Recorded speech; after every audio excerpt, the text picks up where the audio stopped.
السلام علیکم ناظرین، امید کرتا ہوں آپ تمام لوگ خیر و عافیت سے ہوں گے۔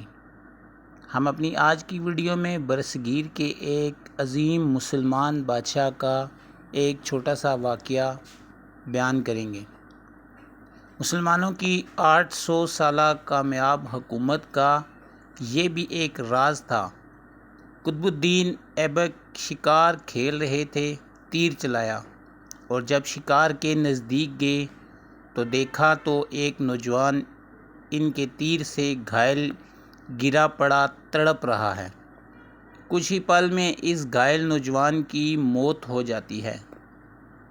پتہ کرنے پر معلوم ہوا کہ وہ پاس کے ہی ایک گاؤں میں رہنے والی بزرگ خاتون کا اکلوتا سہارا تھا، اور جنگل سے لکڑیاں چن کر بیچتا اور جو ملتا اس سے اپنا اور اپنی ماں کا پیٹ بھرتا تھا۔ قطب الدین ایبک اس کی ماں کے پاس گیا، بتایا کہ اس کے تیر سے غلطی سے اس کے بیٹے کی موت واقع ہو گئی۔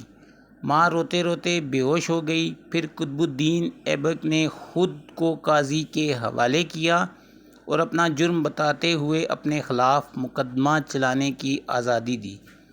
قاضی نے مقدمہ شروع کیا۔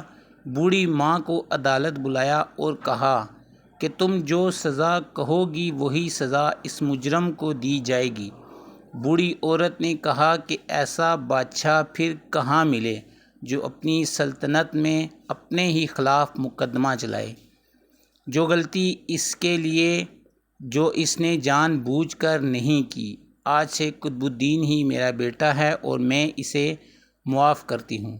قاضی نے قطب الدین کو بری کیا اور کہا اگر تم نے ذرا بھی اپنی بادشاہت دکھائی ہوتی تو عدالت میں اس بڑھیا کے حوالے نہ کر کے خود ہی سخت سزا دیتا۔